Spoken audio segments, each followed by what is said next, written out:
نانا كانت فاكرة إنها لقيت فتى أحلامها، ولكنها ما تعرفش إن المفروض ما كانتش تقرب من الشخص ده بالذات. ولو عايز تفهم الحكاية خليك معايا للنهاية. تنويه مهم قبل ما نبدأ: القصة دي خيالية لغرض الترفيه وبس، وأي إيذاء للنفس مرفوض تماما في الواقع.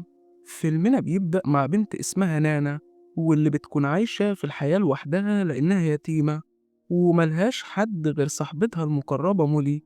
وبنعرف إن نانا كانت بتدور على شريك حياة علشان ما تحسش بالوحدة، وكانت عاملة حساب على موقع تعارف وبتدور فيه على راجل علشان تتجوزه. وفي يوم لما كانت بتتكلم مع شاب من الموقع لوقت طويل، قررت إنها تقابله في الحقيقة. وبالفعل الاتنين بيتقابلوا داخل مطعم، وبيقعدوا ياكلوا سوا علشان يتعرفوا على بعض أكتر. ووقتها نانا بتلاحظ إن الشاب ده أخلاقه سيئة، لأن كل كلامه كان غير محترم. وبعد ما خلصوا أكل، نانا قالت له إنها مش طايقاه، وإنها ندمانة إنها اتعرفت على واحد زيه. وساعتها الشاب بيتضايق وبيسيبها ويمشي. وبعدها نانا بتقابل صاحبتها وبتحكي لها عن الشاب اللي قابلته، وبتعرفها إنها محبتهوش خالص بسبب كلامه الغير محترم. وبتمر الأيام ونانا كانت لسه بتدور على الراجل المناسب. وفي مرة لما كانت بتشتري شوية مستلزمات من داخل هايبر، بيلفت انتباهها راجل اسمه ستيف. ولما بتبدأ تتكلم معاه، هدوءه وطريقته في الكلام بيجذبوها، والاتنين بياخدوا أرقام بعض. وبعدها نانا بتحكي لصاحبتها مولي عن انجذابها تجاه ستيف، وبتعرفها إنها هتبطل تدور على شباب في الإنترنت لأن الحقيقي مفيش أحسن منه. وفي يوم ستيف بعت رسالة لنانا وطلب منها إنهم يتقابلوا في بار واحد صاحبه. وبالفعل نانا بتروح تقابله، والاتنين بيقعدوا يتكلموا مع بعض كتير. وستيف بيبدأ يحكي لها عن نفسه وبيقول لها إن هو وحيد في العالم ده زيها، وبيعرفها إنه شغال دكتور جراح من زمان. وبعدها ستيف بياخد نانا لبيته وبيقربوا من بعض أكتر. وتاني يوم لما نانا بتصحى من النوم، بتصور ستيف وهو نايم بالموبايل بتاعها. ولما بترجع لبيتها بتبعت الصورة لصاحبتها مولي وبتقول لها إنها بدأت تحب ستيف. ووقتها مولي بتطلب منها إنها تبعت لها حساباته على مواقع التواصل الاجتماعي، لأنها عايزة تشوف معلومات عنه أكتر. ولكن لما نانا بتعرفها إن ستيف ما عندوش أي حسابات على الإنترنت، مولي بتستغرب جدا. ومع ذلك نانا بتقضي وقت أطول مع ستيف. وفي يوم ستيف قال لها إنهم هيطلعوا رحلة مع بعض لبيته اللي في بلد تانية، وهيكون فيه مفاجأة هتعجبها. ولكنه مش هيقدر يقول لها على المفاجأة غير لما يوصلوا لهناك. فنانا بتوافق وبتروح تحكي لصاحبتها مولي عن الرحلة. ووقتها مولي بتحذرها إنها تخلي بالها من نفسها، وبتطلب منها تتواصل معاها أول ما توصل لهناك. وبعدها نانا بتسافر مع ستيف في العربية بتاعته. ولما كانوا على وشك إنهم يوصلوا لبيته، نانا بتلاحظ إن المكان مفهوش شبكة، وبالتالي مش هتقدر تتصل بصاحبتها. ولما أخيرا الاتنين بيوصلوا لبيت ستيف وبيفضلوا يشربوا مع بعض، فجأة نانا بتحس بدوخة قوية وبتفقد الوعي. ولما بتفوق بعد شوية بتلاقي نفسها محتجزة في أوضة مقفولة. فبتستغرب وبتسأل ستيف هو إيه اللي بيحصل. ووقتها ستيف بيقول لها مفيش، أنا بستغل الضحايا اللي زيك وبتاجر فيهم، لأن في ناس عندهم هوس مرعب بحاجات محرمة، وأنا بساعدهم في ده. وهي دي المفاجأة اللي كنت محضرها لك. وساعتها نانا بتترعب ومش بتكون مصدقة اللي سمعاه. وفي الوقت ده مولي بتبدأ تخاف على نانا لأنها ما اتصلتش بيها خالص. واللي زاد خوفها أكتر إنها بعتت لها رسايل كتير ونانا ما كانتش بترد عليها. وفي مرة لما ستيف بيمسك تليفون نانا وبيشوف رسايل صاحبتها، بيرد عليها على أساس إنه نانا، وبيبعت لها صورة من على الإنترنت لمكان مختلف عن اللي هم فيه، وبيقول لها إحنا موجودين في المكان ده. وبنرجع لنانا اللي بتسمع صوت بنت تانية في الأوضة اللي جنبها، وبتفهم منها إنها أسيرة زيها برضه. والبنت بتقول لها إن ستيف مش بيتاجر في الحاجات المحرمة دي وبس، لأ ده كمان بيشاركهم في الوليمة، وبتعرفها إن ستيف بيستهدف البنات اللي ملهمش سند أو حد يسأل عنهم. وفي الوقت ده مولي بتفضل تدور على موقع المكان اللي في الصورة، ولما بتلاحظ إن المكان مش موجود في أي حتة وإن دي مجرد صورة نازلة من على الإنترنت، بتبدأ تشك إن اللي بعت لها الرسالة مش هي نانا، لأنها مستحيل تكدب عليها. ولما بتبدأ تدور على أي معلومات عن ستيف على الإنترنت، بتلاحظ إن مفيش دكتور جراح بالاسم ده، وساعتها مولي بتتأكد إن نانا في خطر حقيقي. وبنرجع لستيف اللي كان بيتعامل مع ضحاياه وكأنهم بضاعة، بيخزنهم داخل صناديق صغيرة مع الصور والمستلزمات بتاعتهم، وبيشحن الصناديق للناس اللي هتشتري. وفي اللحظة دي نانا بتطلب من ستيف إنها تروح للحمام، وبالفعل بيوافق. وأثناء ما كان بيوصلها لهناك نانا بتزقه وبتحاول تهرب، ولكن ستيف بيقدر يمسكها وبيتعامل معاها بمنتهى القسوة لحد ما بتفقد الوعي.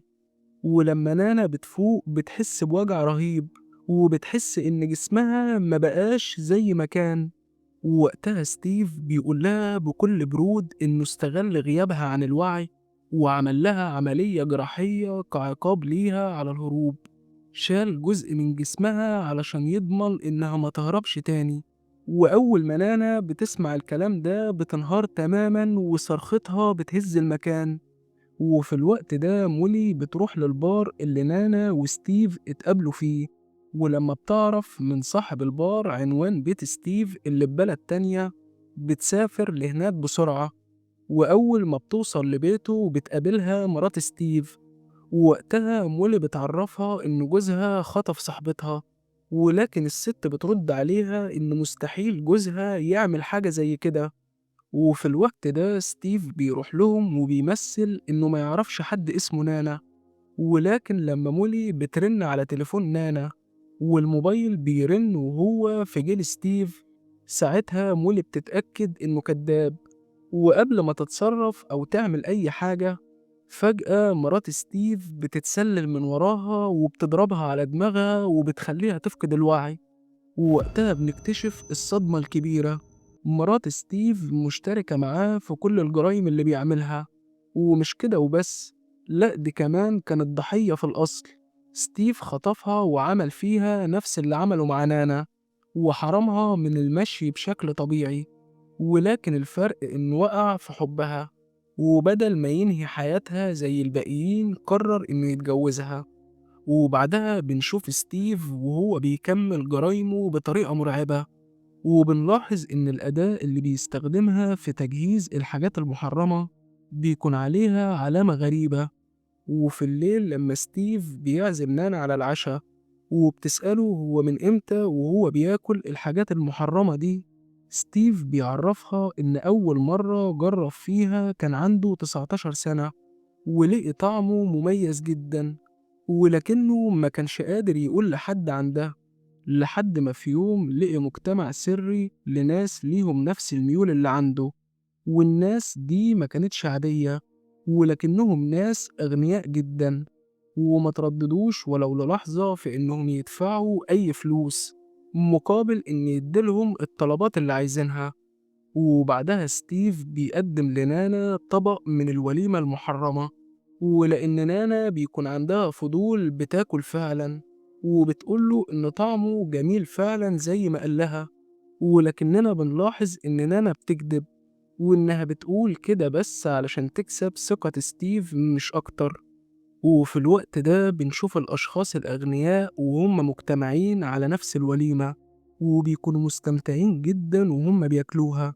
وبنلاحظ نفس العلامة الغريبة بتكون موجودة على الأطباق بتاعتهم، وواضح إننا قدام منظمة سرية بتعمل طقوس مرعبة، وستيف مجرد عضو في المنظمة دي. وبنرجع لنانا اللي ستيف حبسها في الأوضة مرة تانية، وكانت بتموت من التعب والوجع بسبب اللي أكلته. وفي الوقت ده ستيف بيروح لمولي وبيديلها مخدر علشان يبدأ يعمل لها العملية الجراحية المعتادة بتاعته. ويحرمها هي كمان من الحركة بنفس الطريقة البشعة. وتاني يوم ستيف بيعزم نانا على العشاء مرة تانية، وقبل ما ياكلوا ستيف بيوريها لوحة معلقة على الحيطة، بيكون وراها مكتبة صغيرة موجود فيها ممتلكات شخصية لضحاياه، وبيعرفها إن هو محتفظ بيهم لأن الزباين اللي بيشتروا الحاجات المحرمة منه بيطلبوا معاها ممتلكات ومعلومات عن الضحية. ولما نانا بتسأله طيب فين ممتلكاتها هي، ستيف بيرد عليها إنه مش محتفظ بيها لحد دلوقتي لأنه مش بيخطط إنه ينهي حياتها. وفي اللحظة دي لما نانا بتلمح موبايل صاحبتها مولي، بتدرك إن صاحبتها محبوسة في نفس المكان ده زيها، ومع إنها بتكون منهارة من جواها إلا إنها بتتظاهر إن مفيش حاجة، وبتشارك ستيف في الوليمة مرة تانية. وبعد ما بيخلصوا نانا بترسم خطة ذكية، وبتمثل لحظة تقارب رومانسية مع ستيف، واللي أول ما بيصدقها وبيدخل في المود، نانا بتستغل الفرصة وبتفاجئه بضربة قوية بتسبب له ألم شديد، وبتاخد المفاتيح بتاعته بسرعة وبتروح تحرر صاحبتها مولي، وكمان بتحرر البنت اللي كانت محبوسة في الأوضة اللي جنبها. ولأن التلاتة كانوا في حالة صحية صعبة وحركتهم تقيلة، ما كانوش قادرين يهربوا بسرعة، وده خلى ستيف يقدر يوصلهم بسهولة. ولكن التلات بنات اتحدوا مع بعض وقدروا يصيبوا ستيف إصابات قوية، وخلوه مش قادر يقف على رجله من كتر الوجع، علشان يدوق من نفس الكاس اللي شربهم منه. وبعد ما بيخرجوا من البيت، ستيف مش بيستسلم وبيمسك سلاحه علشان يخرج يدور عليهم. ولكن وقتها التلات بنات كانوا استخبوا ورا الشجر اللي في الغابة. وفي اللحظة دي مرات ستيف بتكون رجعت للبيت، ولما بتشوف الفوضى اللي موجودة في المكان، ساعتها بتدرك إن البنات هربت. وبنرجع لستيف اللي كان لسه بيدور على التلات بنات في الغابة، وأول ما بيشوف نانا قدامه وكان على وشك إنه ينهي حياتها باستخدام السلاح، فجأة مولي بتيجي من وراه وبتهجم عليه، والتلات بنات بيقدروا يسيطروا عليه تماما، لحد ما نانا بتاخد منه السلاح وبتنهي كابوسه للأبد. ولأن نانا بتلاحظ إن تليفونها وقع منها، بتسيب البنتين وبترجع تدور عليه. وفي الوقت ده لما مرات ستيف بتشوف جوزها اللي فارق الحياة، بتؤمر الموظفين إنهم يتعاملوا معاه زي أي بضاعة ويحطوه في التلاجة. وبعدها مرات ستيف بتقابل نانا بالصدفة، وبتهجم عليها علشان تنتقم منها بسبب قتل جوزها. ولكن مولي بتظهر في الوقت المناسب وبتوجه ضربة قاضية لمرات ستيف، وبتنهي شرها للأبد. وأخيرا التلات بنات بيقدروا يهربوا من المكان. تفتكروا إن في ناس زي المنظمة السرية دي موجودين في الواقع وبياكلوا الحاجات المحرمة دي فعلا؟ اكتب لنا إجابتك في كومنت. وبكده يكون فيلمنا انتهى، ما تنساش اللايك والاشتراك. سلام.